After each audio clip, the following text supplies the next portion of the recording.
Les analystes disent qu'au niveau du producteur, il n'y a pas d'inquiétude majeure, en dépit de la sécheresse qui a touché certaines régions du pays. Dans la perspective des prix au niveau des producteurs, nous avons vu de la résilience dans le secteur au sens où les prix sont demeurés relativement fermes.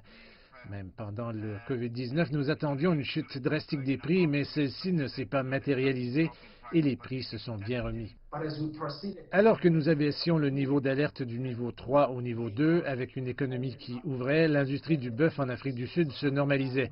Mais je voudrais cependant insister et dire qu'elle n'était pas affectée à cette période aussi durement que d'autres sous-secteurs, comme par exemple le vin. Si le défi de la pandémie de Covid-19 ne suffisait pas, les producteurs de bœuf ont dû faire face à la maladie main et bouche et la fermeture des marchés à l'exportation.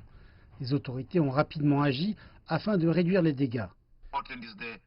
L'important est la façon et la vitesse auxquelles cela a été présenté et les leçons ont été apprises des épidémies précédentes et les mesures étaient déjà mises en œuvre au moment de contenir véritablement la maladie. L'un des coûts d'entrée cruciaux dans le secteur du bœuf est le fourrage.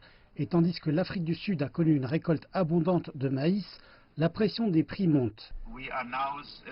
Nous assistons à présent à une situation dans laquelle les prix du maïs sont passés au-dessus des 3000 rand par tonne, ce qui est assez cher du point de vue du fourrage, ce qui signifie que les gens de l'alimentation intensive devront réduire quelque part ailleurs afin de véritablement maintenir leurs marges.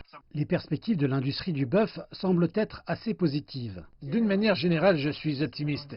Je ne vois aucun signe inquiétant pour l'industrie, mais je pense que l'Afrique du Sud devrait continuer à pousser et à étendre ses marchés d'exportation pour que sa viande hachée atteigne autant d'endroits qu'il nous est possible. L'industrie du bœuf en Afrique du Sud a assez bien traversé la crise du Covid-19 et à condition qu'il n'y ait pas de nouvelles occurrences de la maladie main et bouche, elle devrait croître et contribuer au PIB.